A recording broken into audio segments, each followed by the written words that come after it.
पंजाब तालीम दगडफेक प्रकरणी 20 ते 25 जणांवर गंभीर गुन्हे दाखल। याबाबत मिळालेली अधिक माहिती अशी, काल रात्रीच्या सुमारास सोलापुरात एक धक्कादायक प्रकरण घडले।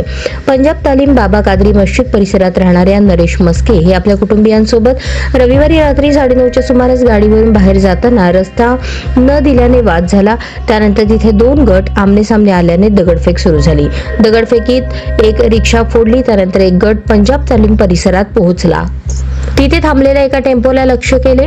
दोन्ही गटातील हे धूमचक्र अर्धा तास सुरू होते। सदरील माहिती पोलिसांना मिळाली। पोलीस घटनास्थळी दाखल झाले।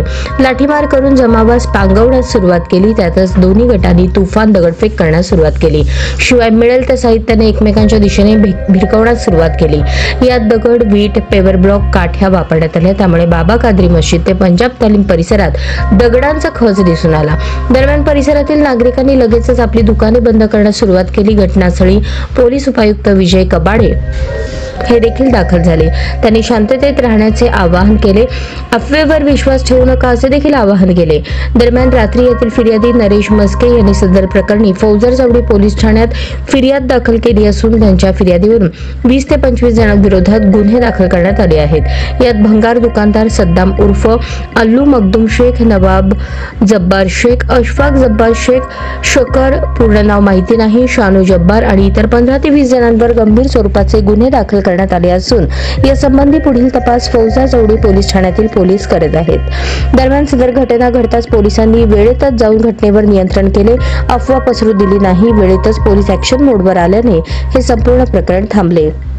अन्यथा याचे विपर्यास झाले असते अशी देखील चर्चा सोलापुरात रंगत होती।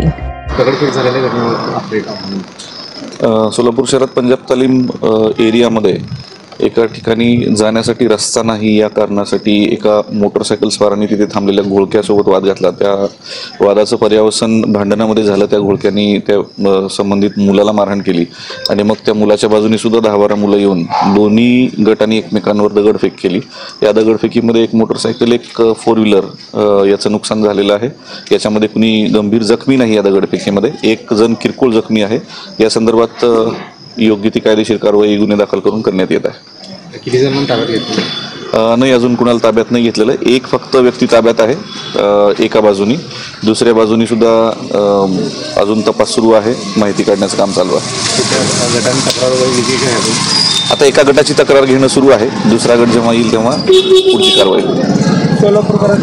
सोलापूरकरांनी कुठल्याही अफवांवर विश्वास ठेवणे, वैयक्तिक वादातून सदरचा गुन्हा घडलेला आहे। कुठल्याही स्वरूपाचं याला कम्युनल अँगल देण्यात येऊ नये। निव्वळ वैयक्तिक वादातून झालेला गुन्हा आहे। याबाबत संबंधित लोकांवर योग्य ते कायदेशीर कारवाई निश्चित होईल।